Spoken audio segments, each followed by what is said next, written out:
Yes. So the whole rest of this chapter is about solving quadratic equations. And we've already talked about one way to solve quadratics, and that was whenever we factor and set each piece to 0, right?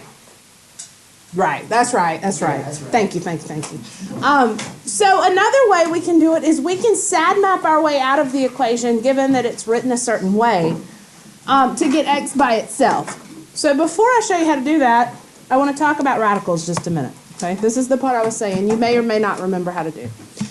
So first thing I want to talk about is simplifying radicals. Dun, dun, dun.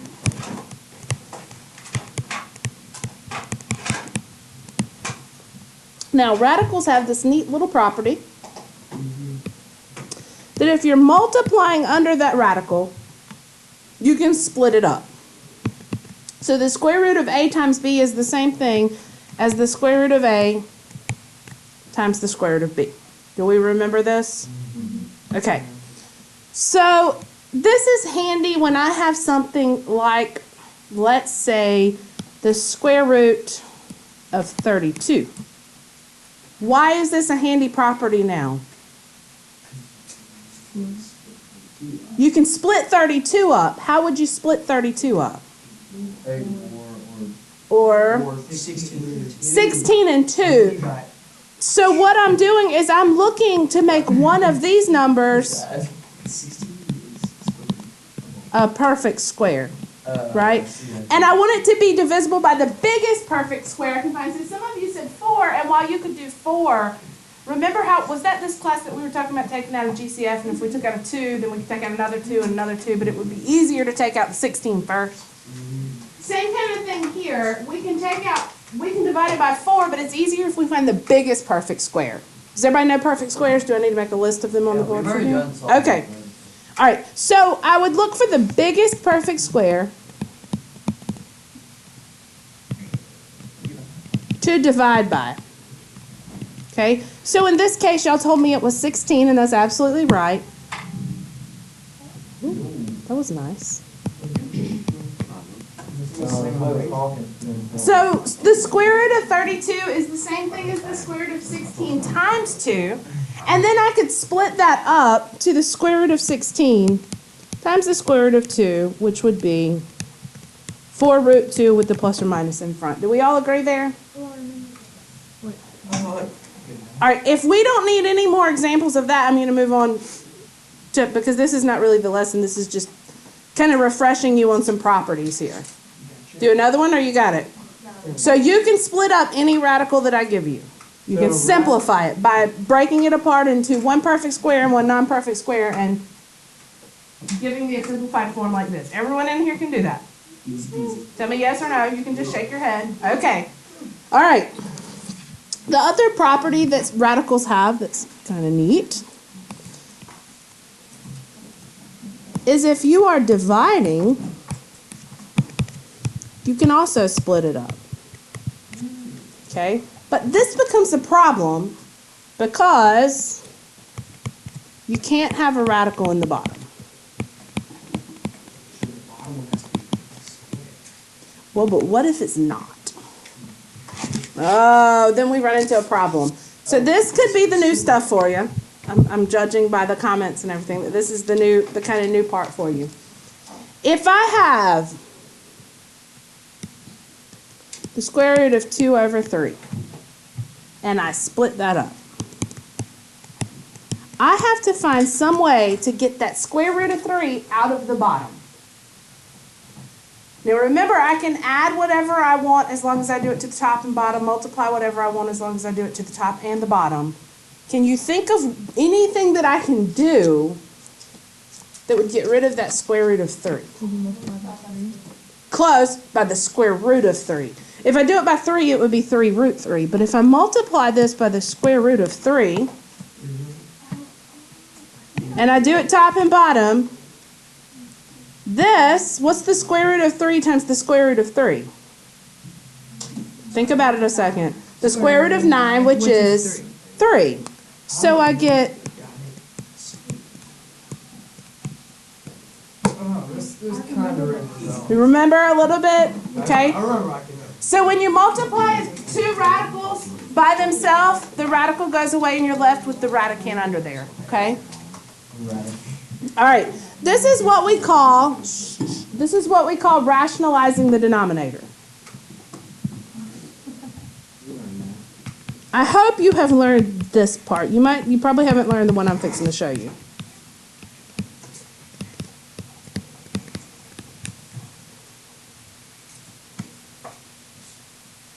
Y'all got that? Okay. What if, however, I have something like 5 over 2 plus the square root of 3? If I multiply the top and the bottom here by the square root of 3, is the square root going to go away in the bottom? No, it'll go away on the second piece, but the first piece is going to be 2 times square root of 3. Do you know what we do? Divide by square root. You do something with the 2. Subtract 2 on the top. Y'all are actually close. We're going to multiply by what we call the conjugate. Did you know that? The conjugate changes the middle sign only. It's like conjugating verbs. Kind of, I suppose. I don't know. I wasn't very good in foreign language. Oh, yeah. I was wondering where I heard conjugated from. All right. So, up top, that's an easy distribute problem, right? What does it become? 10 minus 5. Am I going too fast? Some of you, I feel like, are kind of like sitting there going, are you still recovering from your quiz, or y'all good? Yeah. Okay. The bottom, though, is 2 binomials. So whenever I start distributing, I've got to do a double distribute, or as y'all like to say, a FOIL. Watch what happens, though. This is neat. 2 times 2 is 4. 2 times negative square root of 3. Negative 2 times square root of 3. Square root of 3 times positive 2. And square root of 3 times negative square root of 3. Square root of 9. Which is 3. negative 3, right. Ooh. Where's the 10 come from? Whenever I distributed the 5 up top, because if I multiply, I got to multiply top and bottom. Okay? Now, the reason we use the conjugate, look at the denominator now of this fraction. Those are the same but opposite signs. They're gone. Oh, so now we don't have a... So now we don't have a radical in the bottom, which is the goal. That's what we wanted, right?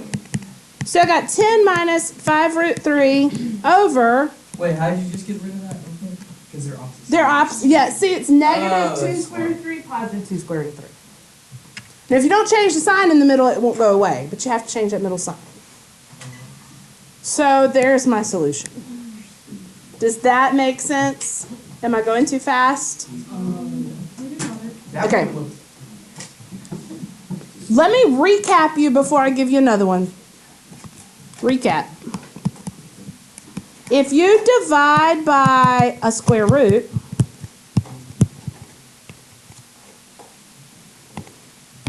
then you multiply by that square root top and bottom.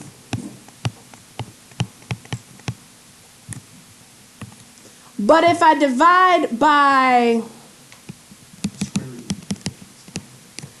a number plus or minus a square root, then I'm multiplying top and bottom by conjugate.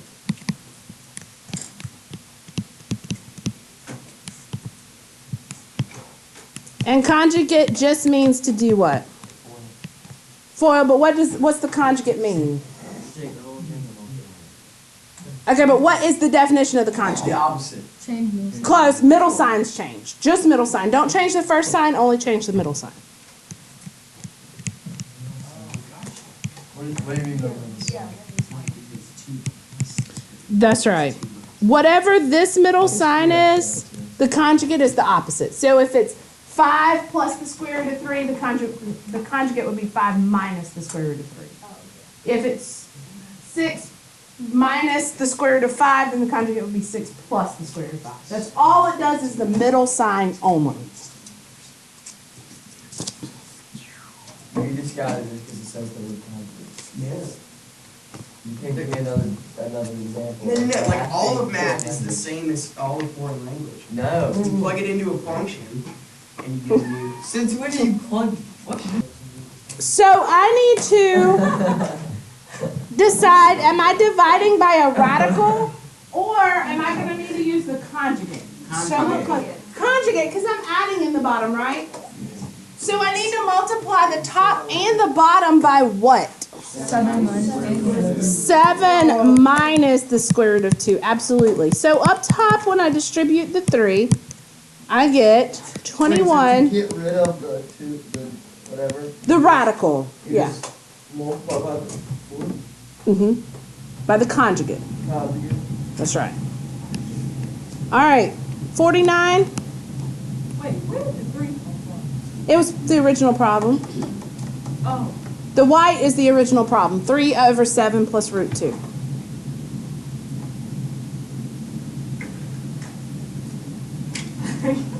You following me? She's the one. No? Just doesn't want to do that. No, I got you. All I'm doing is foiling this out. Does that make sense? And then you scratch out. Wait, so is it always gonna be if it's square root of, like, say it's square root of 4 times negative square root of 4, it's always gonna be like the inside number, it's always gonna be 4. All right, wait. If it's square root of 4 times negative square. Yes, because since multiplication is commutative, this is like -1 times the square root of 4 times square root of 4. These two give you 4. The negative one is yes.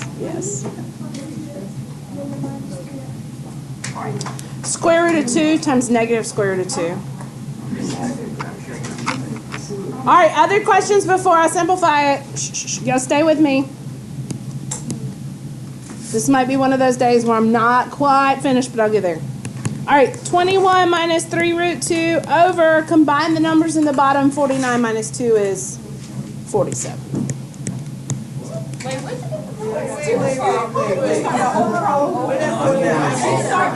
All right, look, let's make this note then. Anytime you do something like this, it's the inside number, correct? Okay. If one of them is negative, the negative stays with it because a negative times a positive is a negative.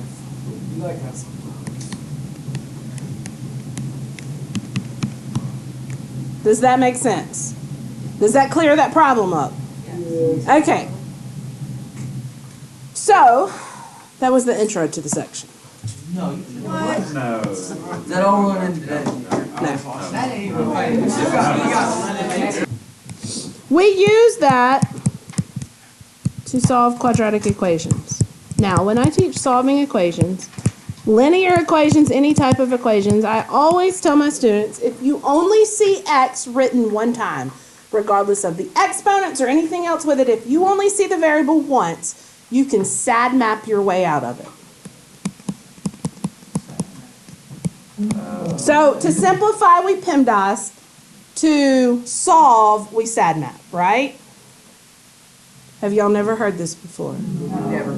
Not even close. How do you know what order to solve this in? We don't. That's to simplify. What do you do first? 2x plus You 3. subtract. I hear. Oh, you subtract Subtract 3 from. How do you know that that's the first thing that you do?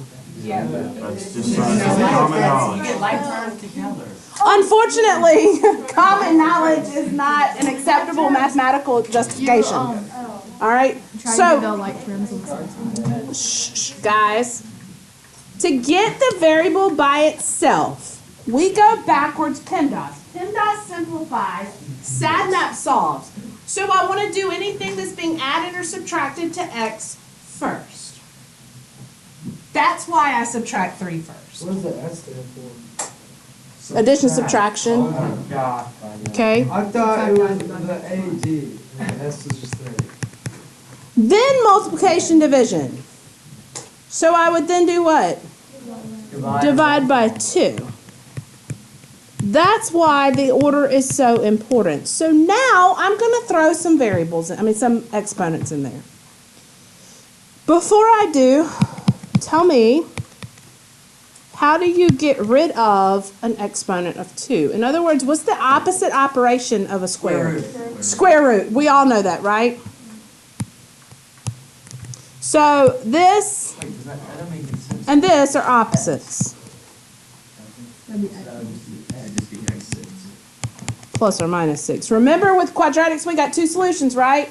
It's crossing the x-axis twice. So we've got 2 solutions. We've got to remember that plus or minus. But what if my equation suddenly looks like... Wait, so we're still doing parabolas and stuff?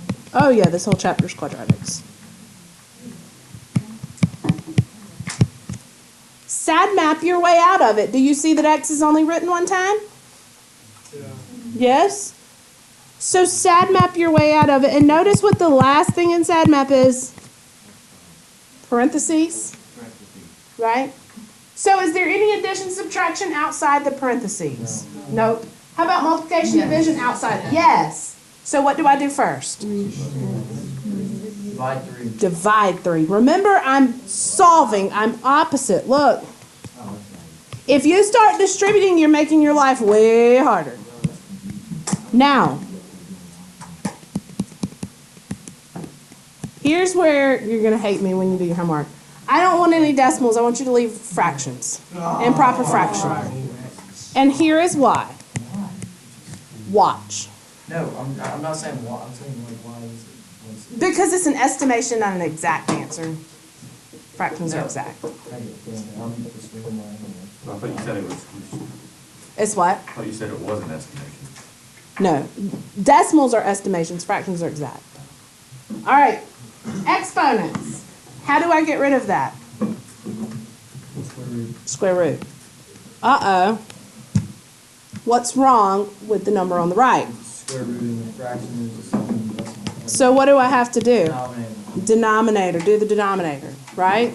Yeah. This is square root of 40 over square root of 3. So to get rid of the radical in the bottom, Multiply like 3. does that confuse anybody? See how we're pulling that in? What I showed you in the beginning is what we're using to solve the equations. The solving the equations is the new stuff though. Yeah. Is it positive root? Yes. All right, so I got x minus 2 equals square root of 120 over 3. Uh-oh. What do you notice about the square root of 120? There's an 8 because of this. It does, but what can you do? It's not. You got to break it up. You got to simplify it. Everything's got to be simplified. What do I mean when I say simplify that square root? You gotta do it. Do it. You got to break it apart. Okay? Is there a perfect square that you can divide into 120?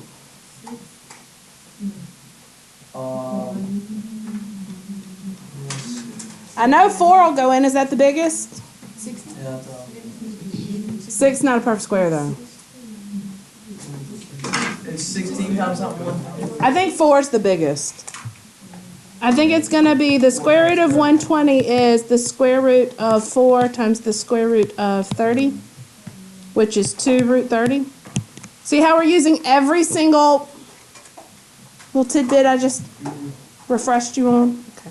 And then do you simplify anymore? You do 3 and 10. But you still have to, no, well 3 and 10, neither one of those are perfect squares. Right, so you leave it like that.